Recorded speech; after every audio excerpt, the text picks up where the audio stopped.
Well, good evening, YouTube, and welcome to another episode of the Albino Rhino Beer Review. Today you have the Rhino, and we're looking at a beer. Today's beer has been sent to me by the one, the only, Guy of Beer Guy Reviews of Drinking in Canada, the mighty French wizards. Holy fuck, like, I'm not disgustingly fat, but I'm not skinny either. But lately, I like this backdrop, but I need to find a way to not have to sit with a slouch and stuff, because I'm sitting with this slouch and it's making this whatever. Anyway, he sent me this beer. It's from Derive Brasserie Artisanale. It is a 5.5% alcohol New England style hazy pale ale. It's Les Wiwis. Les Wiwis. Ben oui là. Oh yeah. Ooh.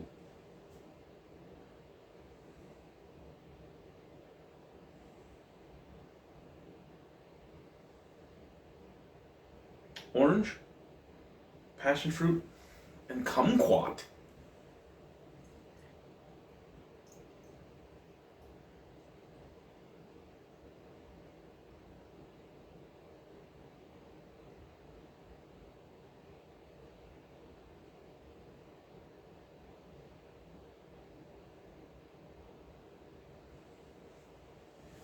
Oh man, that is hazy. Wow, bright white head, lots of snap crackle pop. That is one hazy ass beer.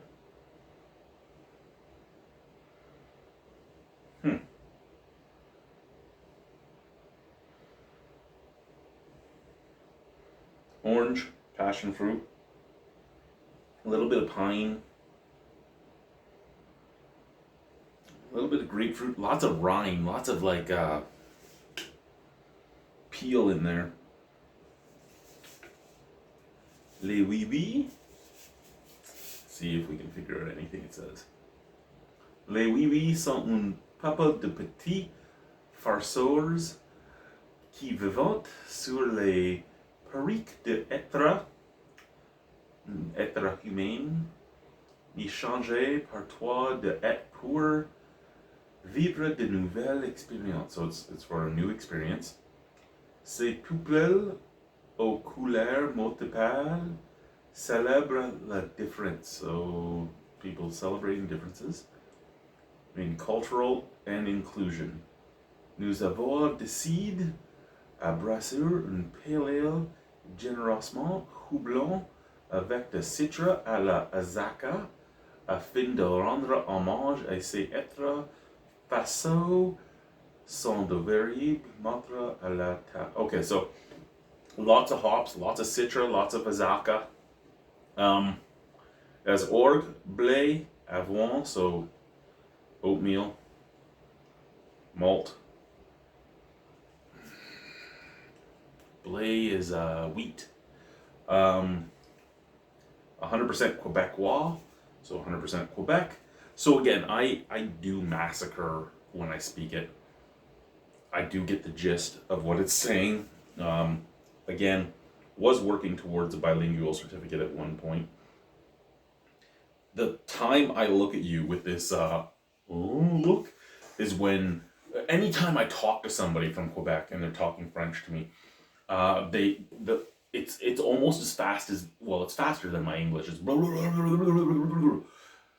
and I don't catch any of it. You go slow enough or you write it out, I can get the gist of it. I don't fully remember every word, but I remember enough words to have an idea of what's going on.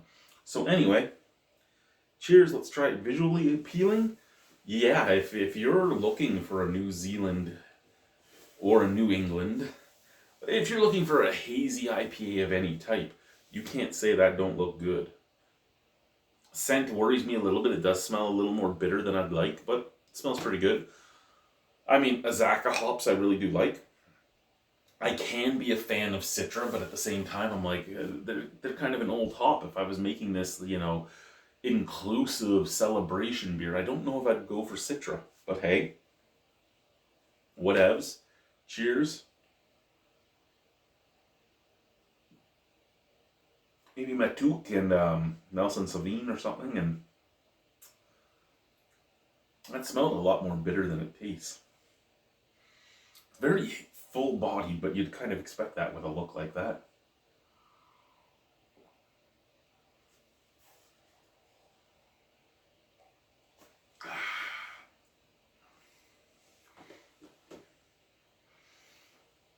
Oh, you can see a little bit of that can. Okay. Oh. Oh. Okay, there we go. That's kind of what I expected. Took the second and third sip there. But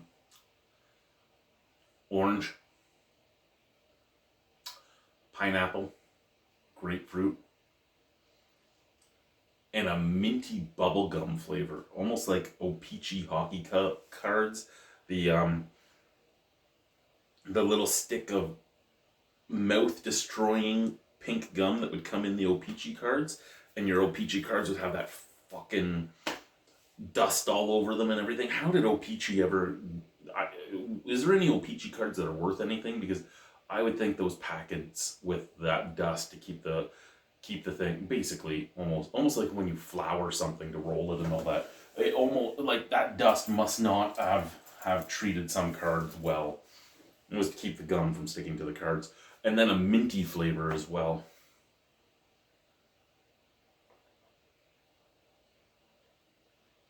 And for those of you who don't know, O-Pee-Chee hockey cards, another gum that was pretty much just as hard, and you got just as much, it was in just a different shape. It wasn't a stick, it was like a glob, would be like Bazooka Joe.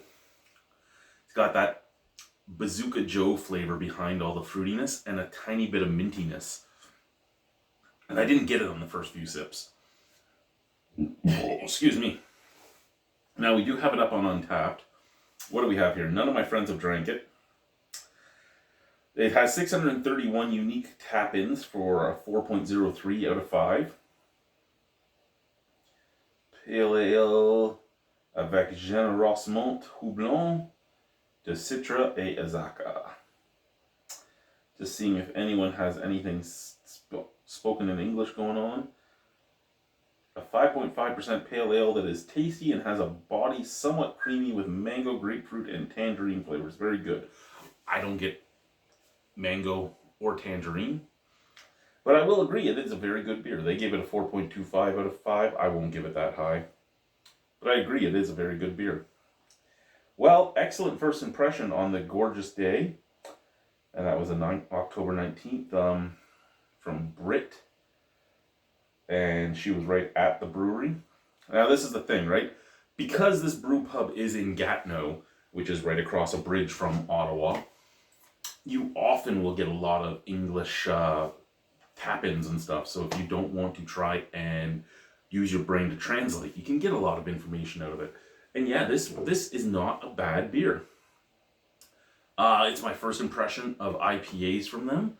I know that Guy likes IPAs more than I do. I like sours a lot more than Guy does.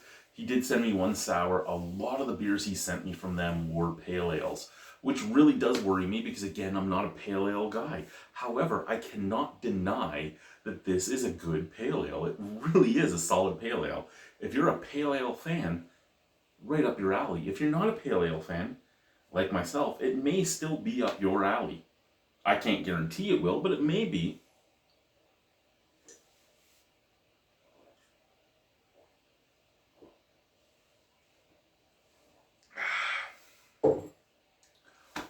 It's very good.